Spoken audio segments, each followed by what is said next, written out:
Hello दोस्तों, तो आज तैयार हो जाइए एक नए राज से पर्दा उठाने के लिए। आज पॉलिटी ग्रुप पर हम बात करेंगे भारतीय संविधान के अमेंडमेंट यानी संशोधन की। ये क्या होता है, क्यों ज़रूरी है, 5 मिनट में सब जानिए। चलिए शुरू करते हैं अमेंडमेंट के राज कि क्या अमेंडमेंट हमारे संविधान के लिए ज़रूरी है या फिर ज़रूरी नहीं है। इन सभी बातों पर हम बात करेंगे और जानेंगे कि ये संशोधन कितने आवश्यक हैं। अमेंडमेंट है क्या? तो संविधान में अमेंडमेंट का मतलब उसमें बदलाव या सुधार से है। भारतीय संविधान फ्लेक्सिबल यानी लचीला है, इसलिए समय के साथ नए लॉज या चेंज ऐड किए जा सकते हैं। ये इसमें मॉडर्न और रिलेवेंट रखता है, यानी आधुनिक समय के साथ साथ ये उसके जुड़ाव को भी बताता है, जिससे हमारा संविधान एक जीवंत दस्तावेज के रूप में हमें नजर आता है। और बदलते हुए परिवेश के साथ यह संविधान भी अपने आप में बदलाव लाता रहता है, जो कि बदलते हुए सामाजिक दौर के लिए बहुत ही जरूरी है। तो अमेंडमेंट यानी संशोधन हमारे संविधान के लिए एक बहुत ही रिलेवेंट और मॉडर्न व्यवस्था है, जो आपको इस संविधान के साथ जुड़ाव रखने का व्यवस्था हमारे राष्ट्रीय नेताओं ने उस व्यवस्था के अंतर्गत कर रखी है, ताकि हम अपने संविधान की उन सभी चीज़ों को अपने साथ कनेक्ट कर पाएँ, उस सामाजिक विविधता भरे इस माहौल को अपने साथ जोड़ पाएँ और इस अमेंडमेंट को सही साबित करते हुए इसको संविधान के साथ जोड़ सकें। तो फिर हमें अमेंडमेंट के तरीके क्या क्या हो सकते हैं, इसके बारे में थोड़ा सा जानने की ज़रूरत है, यानी संशोधन की प्रोसेस क्या हो सकती है। तो अमेंडमेंट के लिए पार्लियामेंट में बिल पास होता है, लोकसभा और राज्यसभा में 2/3 मेजॉरिटी यानी 2/3 बहुमत चाहिए होता है।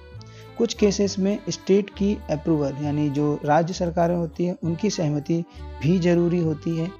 ये प्रोसेस आर्टिकल 368 यानी संविधान के अनुच्छेद 368 के अंतर्गत दिया गया है।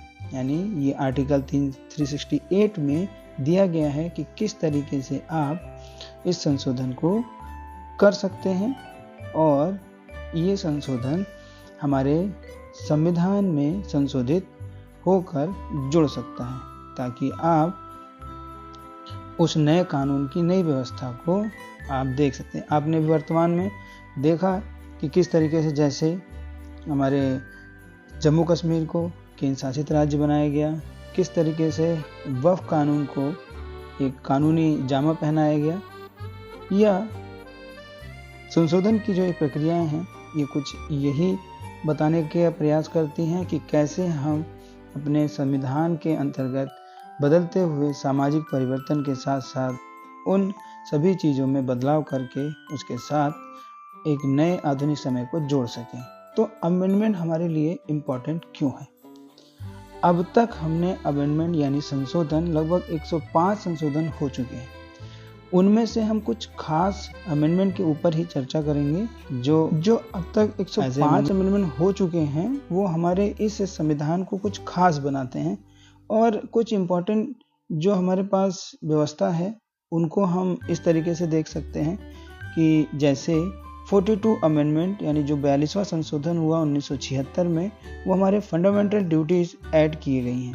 इसे हम मिनी कॉन्स्टिट्यूशन या फिर छोटा संविधान के रूप में कहा जा सकता है।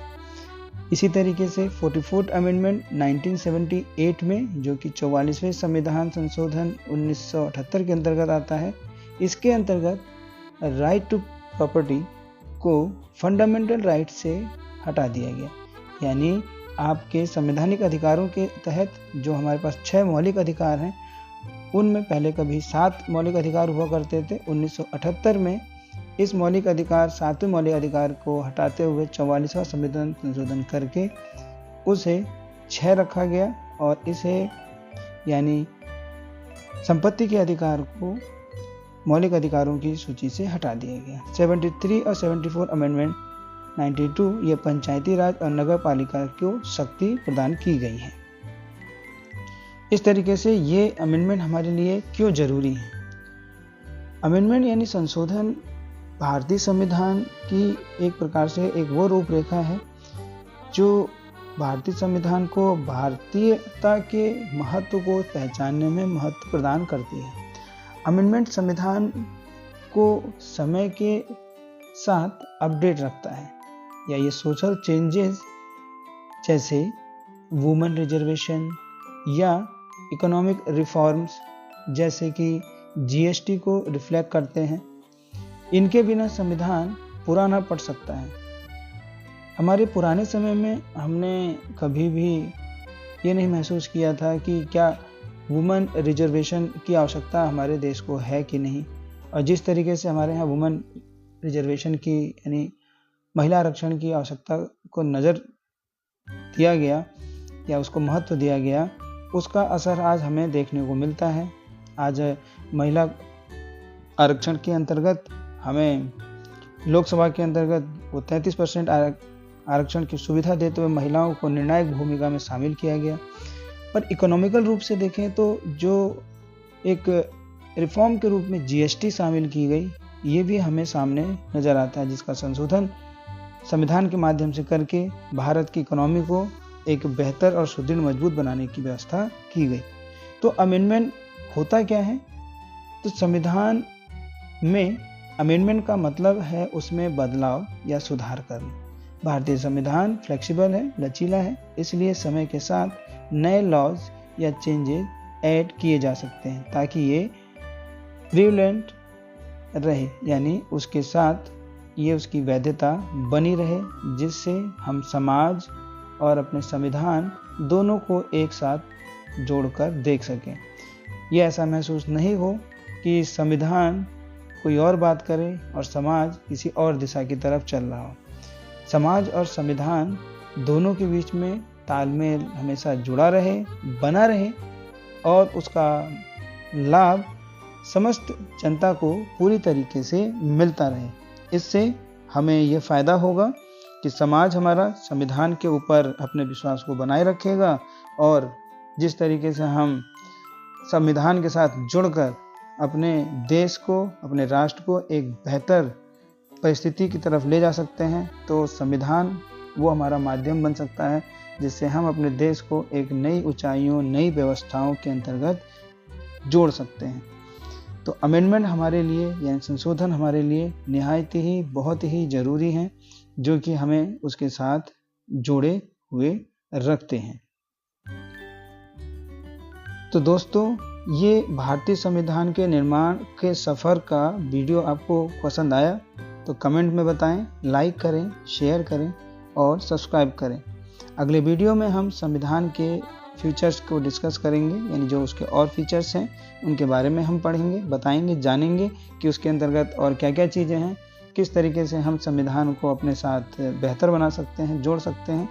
तब तक के लिए आप पढ़ते रहिए और सीखते रहिए, जिससे आप और बेहतर बन सकें, जान सकें, समझ सकें, ताकि आपको किसी अन्य असुविधा का सामना न करना पड़े, और साथ साथ में आप जिस व्यवस्था को खुद से चलाना चाहते हैं या उस व्यवस्था के साथ शामिल होना चाहते हैं, तो उस व्यवस्था को समझने में आपको आसानी हो सके। इसमें मेरी एक छोटा सा योगदान आपकी तरफ दिया जा रहा है, जो मैं आपको छोटे छोटे माध्यमों से ये एक संविधान की एक व्यवस्था आपको प्रदान कर रहा हूँ या दे रहा हूँ, जिसमें मेरी एक छोटी सी, बहुत ही छोटी सी एक कोशिश है। तो दोस्तों, आप अपने कमेंट्स, अपनी व्यवस्थाओं को मुझे बताते रहें। तो दोस्तों, हमने इसी वीडियो में कुछ एक नए कंटेंट के रूप में जीके का एक व्यवस्था शुरू की है, जो कि संविधान से संबंधित ही है। हमने 1-2 प्रश्नों की एक श्रृंखला शुरू की है।